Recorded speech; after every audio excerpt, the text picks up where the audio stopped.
Hello guys, welcome to KLD zone. दोस्तों, अगर आप डेटा एंट्री ऑपरेटर बनने का ख्वाब देख रहे हैं या फिर डेटा एंट्री ऑपरेटर एग्जाम की यानी कि बेल्ट्रॉन की तैयारी कर रहे हैं तो इस वीडियो को बिना स्किप किए हुए कंप्लीट ज़रूर देखें, क्योंकि ये वीडियो आपके लिए बहुत ज़्यादा इम्पोर्टेंट होने वाली है।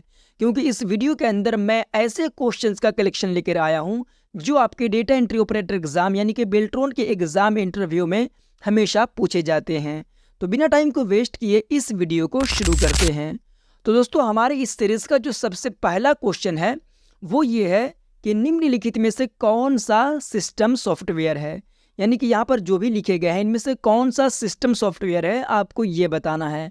हमारे पास ऑप्शन दिया गया है ए में MS वर्ड, ऑप्शन बी में दिया गया है MS एक्सेल, ऑप्शन सी में है विंडोज़ 10 और डी में दिया गया है फोटोशॉप।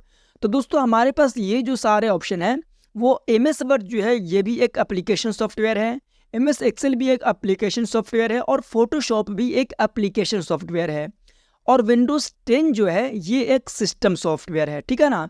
तो इस क्वेश्चन का जो राइट आंसर हो जाएगा वो हो जाएगा ऑप्शन सी, यानी कि विंडोज़ 10। अब मैं आपको थोड़ा सा बता देता हूँ कि एप्लीकेशन सॉफ्टवेयर और सिस्टम सॉफ्टवेयर में क्या अंतर होता है। देखिए, सिस्टम सॉफ्टवेयर वो होता है जिसके बिना हमारा कंप्यूटर ऑन होता ही नहीं है, यानी कि हमारा ऑपरेटिंग सिस्टम जैसे विंडोज़ 10 होता है, विंडोज़ 7 होता है, विंडोज़ 11 होता है, ये सब एक ऑपरेटिंग सिस्टम है, यानी कि एक सिस्टम सॉफ्टवेयर है। ठीक है ना।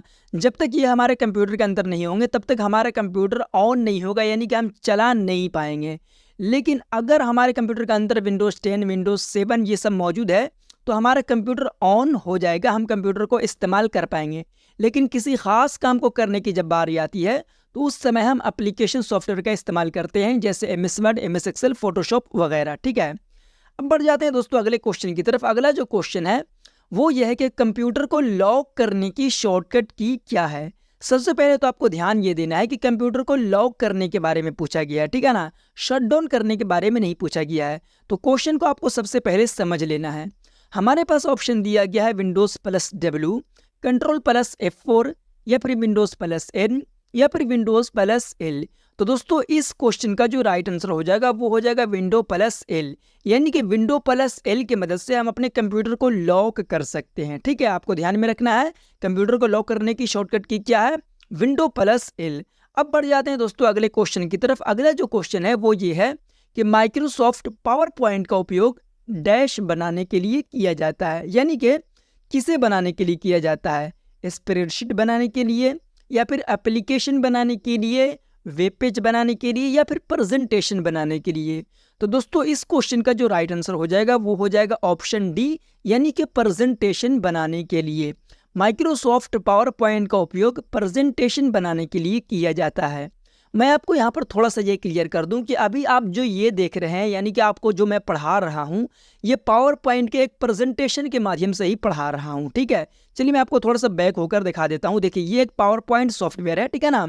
और इसी सॉफ्टवेयर के अंदर मैंने ये प्रेजेंटेशन बनाया है जिसमें हर प्रेजेंटेशन यानी कि हर स्लाइड पर आपको एक क्वेश्चन लिखा हुआ देखने को मिल रहा है, जिसके माध्यम से मैं आपको पढ़ा रहा हूँ। ठीक है। बढ़ जाते हैं दोस्तों अगले क्वेश्चन की तरफ। अगला जो क्वेश्चन है वो ये है कि विंडोज़ XP होम वर्जन संस्करण के लिए निम्नलिखित में से कौन सी सुविधा उपलब्ध नहीं होती है। ठीक है ना। यहाँ पर पूछा गया कौन सी सुविधा उपलब्ध नहीं होती है। ठीक है ना। जो सुविधा उपलब्ध नहीं थी विंडोज़ XP के वर्जन में, ठीक है ना, वो आपको बताना है। ऑप्शन ए में दिया गया है automatic software installation and maintenance या फिर फास्ट स्टार्टअप या फिर हेल्प सेंटर या फिर वायरलेस कनेक्शन। तो दोस्तों, इस क्वेश्चन का जो राइट आंसर है वो है ऑप्शन ए, यानी कि automatic software installation and maintenance. ठीक है। अब बढ़ जाते हैं दोस्तों अगले क्वेश्चन की तरफ। अगला जो क्वेश्चन है वो ये है कि MS वर्ड में, ठीक है ना, माइक्रोसॉफ्ट वर्ड जो है उसमें राइट मार्जिन को जब अनदेखा करते हुए आप एक लंबा सा टेक्स्ट लिखते हैं, शब्द लिखते हैं, तो लगातार जब आप टाइप करते रहते हैं तो क्या होता है। ठीक है ना। यानी कि MS वर्ड में जब भी आप कोई लंबा टेक्स्ट लिखते रहते हैं और जब आप राइट मार्जिन तक पहुंच जाते हैं तो उस वक्त क्या होता है वो आपको यहाँ पर बताना है। ऑप्शन दिया गया है कि जो शब्द फिट नहीं होता है वो अपने आप अगली लाइन में चला जाता है, या फिर एक नए वर्ण का इनपुट ब्लॉक हो जाता है, या फिर एक वार्निंग उत्पन्न होती है, और लास्ट ऑप्शन यानी कि डी ऑप्शन में दिया गया है कि लाइन और बड़ी हो जाती है। क्या होता है आपको ये बताना है। तो दोस्तों, इस क्वेश्चन का जो राइट आंसर है वो है ऑप्शन ए, यानी कि जो शब्द फिट नहीं होता है वो अपने आप अगली लाइन में चला जाता है। चलिए मैं आपको एक मरतबा प्रैक्टिकल करके दिखा देता हूँ। जैसे यहाँ पर देख सकते हैं कि मैं यहाँ पर MS वर्ड के अंदर आ गया हूँ। अगर आप यहाँ पर कोई टेक्स्ट लिखते हैं दोस्तों, ठीक है ना, चलिए मैं यहाँ पर लिख देता हूँ। जैसे फिलहाल के लिए हम आपको प्रैक्टिकल सिर्फ दिखा देते हैं ऐसी, ठीक है ना। हमने यहाँ से एक रैंडम यहाँ से एक पैराग्राफ लिया है, कहाँ पर लिख कर देख लेते हैं। चलिए यहाँ पर लिख देते हैं, ठीक है ना। अगर हम यहाँ पर लिखते हैं, जैसे चलिए देखिए यहाँ पर हम लिखते हैं कंप्यूटर, तो यहाँ पर जैसे हम CO लिखे हैं सिर्फ, ठीक है ना, और M जैसे ही लिख रहे हैं तो ऑटोमेटिक आप देख सकते हैं कि ये अगली लाइन में आ गया, ठीक है ना, क्योंकि यहाँ पर ये फिट नहीं हो पा रहा था। तो जब वो वहाँ पर फिट नहीं होता है तो राइट मार्जिन पहुँचने के बाद ऑटोमेटिक वो अगले लाइन में पहुँच जाता है। ये इसी के बारे में पूछ रहा था, ठीक है। तो यहाँ पर आपको क्या बताना है कि जो शब्द फिट नहीं होता है वो अपने आप अगली लाइन में चला जाता है। अब बढ़ जाते हैं दोस्तों अगले क्वेश्चन की तरफ। अगला जो क्वेश्चन है वो ये है कि MS एक्सेल वर्कशीट सेल में ड्रॉप डाउन सूची से अधिकतम कितना फ़ॉन्ट साइज बढ़ा सकते हैं। यानी कि आप MS एक्सेल में जो ड्रॉप डाउन सूची होती है उससे लास्ट यानी कि मैक्सिमम कितना फ़ॉन्ट के साइज़ को बढ़ा सकते हैं। ऑप्शन दिया गया है 39 या फिर 72 या फिर 104 या फिर 110।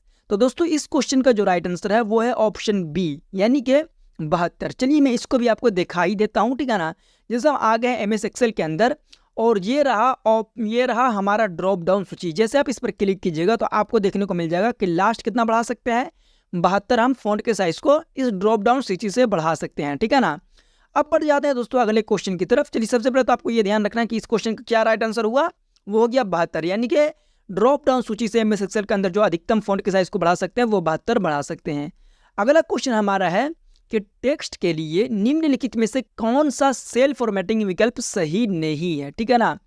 तो जो इसमें गलत है वो आपको टिक कर देना है। जैसे क्या बोल्ड कर सकते हैं टेक्स्ट को, बिल्कुल कर सकते हैं। इटैलिक कर सकते हैं, बिल्कुल कर सकते हैं। अंडरलाइन भी कर सकते हैं। लेकिन ऑप्शन D में जो लिखा गया है स्लैंटेड इटैलिक, ये जो विकल्प है दोस्तों ये सही नहीं है, ठीक है ना। तो इस क्वेश्चन का जो राइट आंसर हो जाएगा वो हो जाएगा स्लैंटेड इटैलिक। यानी कि क्वेश्चन को हम बोल्ड भी कर सकते हैं, इटैलिक भी कर सकते हैं, अंडरलाइन भी कर सकते हैं, लेकिन स्लैंटेड इटैलिक कोई विकल्प है ही नहीं है, ठीक है। तो इस क्वेश्चन का राइट आंसर हो जाएगा ऑप्शन D यानी कि स्लैंटेड इटैलिक। अब बढ़ जाते हैं दोस्तों अगले क्वेश्चन की तरफ। अगला जो क्वेश्चन है वो ये है कि मेमोरी डिवाइसेस को जोड़ने के लिए आमतौर पर निम्नलिखित में से किस बग का उपयोग किया जाता है। ऑप्शन हमारे पास दिया गया RTI, CBI, PCI या फिर RPI। इस क्वेश्चन का जो राइट आंसर है दोस्तों वो है ऑप्शन C यानी कि PCI, ठीक है ना। मेमोरी डिवाइसेस को जोड़ने के लिए आमतौर पर निम्नलिखित में से किस बग का उपयोग किया जाता है, PCI का, ठीक है ना। अब बढ़ जाते हैं अगले क्वेश्चन की तरफ। अगला जो क्वेश्चन कह रहा है कि MS वर्ड में चयनित टेक्स्ट में से, चयनित टेक्स्ट का मतलब जो भी सिलेक्टेड टेक्स्ट है, ठीक है ना, उनमें से सभी फॉर्मेटिंग को साफ करने के लिए यानी कि सारे फॉर्मेटिंग को ख़त्म करने के लिए किसका यानी कि डैश का उपयोग करना चाहिए, किसका उपयोग करना चाहिए। ऑप्शन हमारे पास दिया गया है Ctrl+S या फिर Shift+F3, Ctrl+N या फिर F12। इस क्वेश्चन का जो राइट आंसर है दोस्तों वो है Ctrl+S यानी कि ऑप्शन A। MS वर्ड के अंदर जो सिलेक्टेड टेक्स्ट होता है उसमें से सारे फॉर्मेटिंग को ख़त्म करने के लिए, साफ करने के लिए Ctrl+S का उपयोग करना चाहिए। चलिए मैं इसको भी एक मतलब प्रैक्टिकल करके दिखा ही देता हूँ, ठीक है।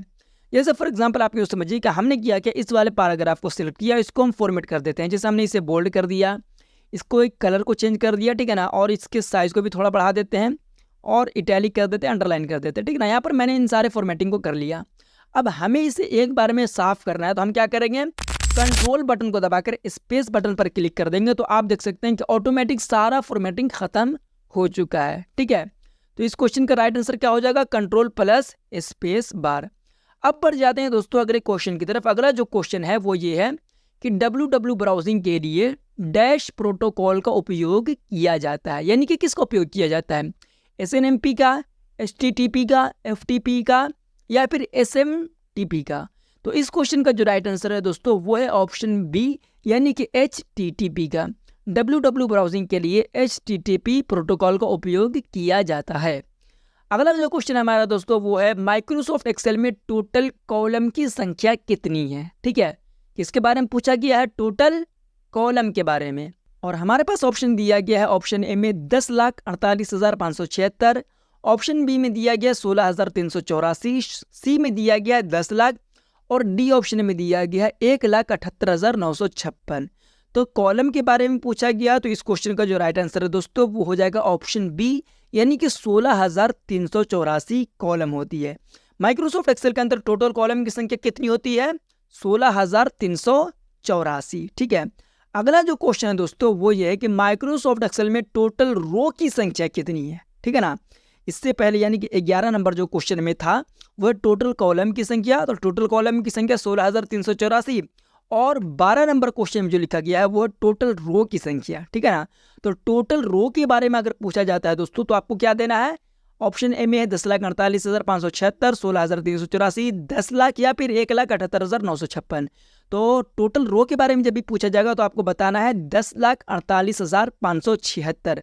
तो इस क्वेश्चन का राइट आंसर क्या हो जाएगा, ऑप्शन ए 10,48,576। चलिए मैं आपको दिखा देता हूँ। ठीक है ना, हम आ गए MS एक्सेल के अंदर। ठीक है, अब हमें लास्ट वाले रो पर पहुंचना है। ठीक है, जिससे हम कंट्रोल प्लस अपने कीबोर्ड से आप control plus down arrow button press कीजिएगा तो आप लास्ट वाले रो में पहुंच जाइएगा। तो आप देख सकते हैं लास्ट वाले कॉलम में क्या लिखा गया है, 10,48,576।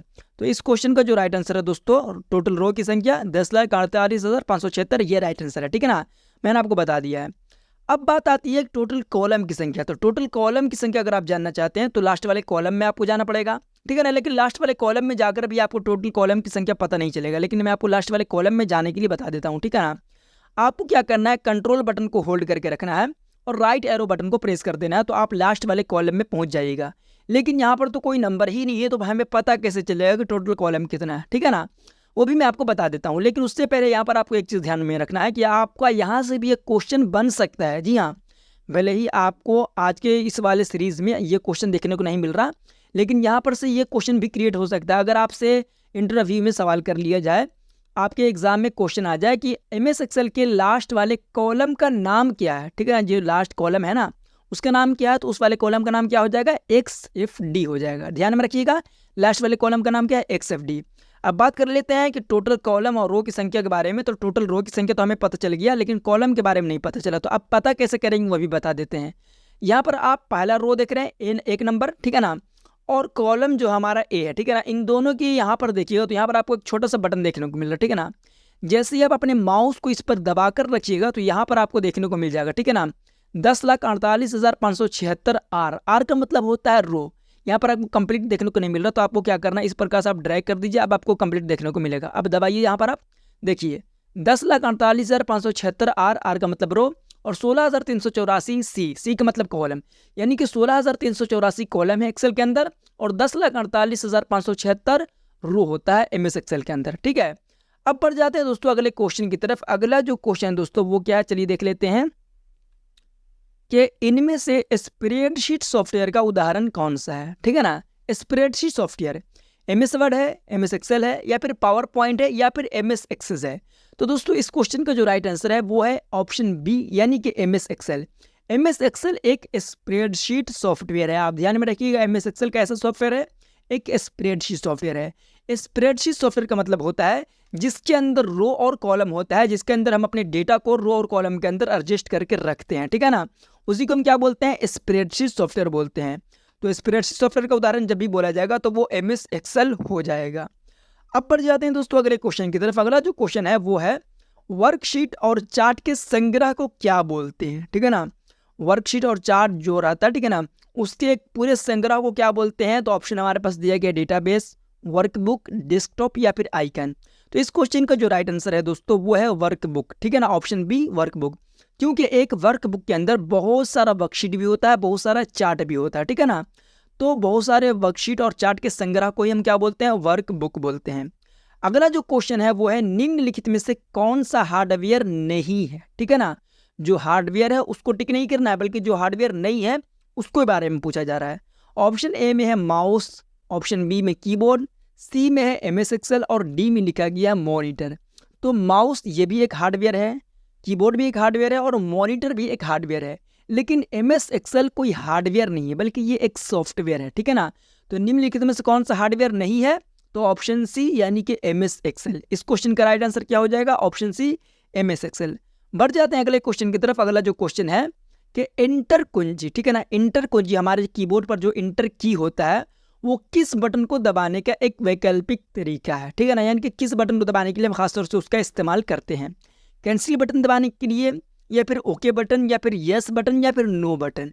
इस क्वेश्चन का जो राइट आंसर है दोस्तों वो है ऑप्शन बी, यानी कि ओके बटन दबाने के लिए। जब भी हम किसी भी एक कंप्यूटर के अंदर हम ओके करना चाहते हैं कहीं पर भी, तो हम अपने इंटर बटन के माध्यम से भी ओके करते हैं, ठीक है ना। तो इंटर कुंजी का हम जो इस्तेमाल करते हैं वो ओके बटन दबाने का ही एक वैकल्पिक तरीका है, ठीक है ना, इंटर की। अगला जो क्वेश्चन दोस्तों वो है कि MS वर्ड में फाइल का नाम जिस जगह पर दिखाता है उसे किस नाम से जानते हैं। यानी कि MS वर्ड आप जब खोलते हैं तो फाइल का नाम दिखाता है, ठीक है ना। आप जिस भी फाइल को खोलते हैं उस फाइल का नाम भी दिखाता है, तो उस फाइल का नाम जिस जगह पर दिखाता है उस जगह का नाम क्या है, ठीक है ना। चलिए मैं आपको दिखा ही देता हूँ। चलिए MS को वर्ड को हम यहाँ से ओपन कर लिए, ठीक है ना।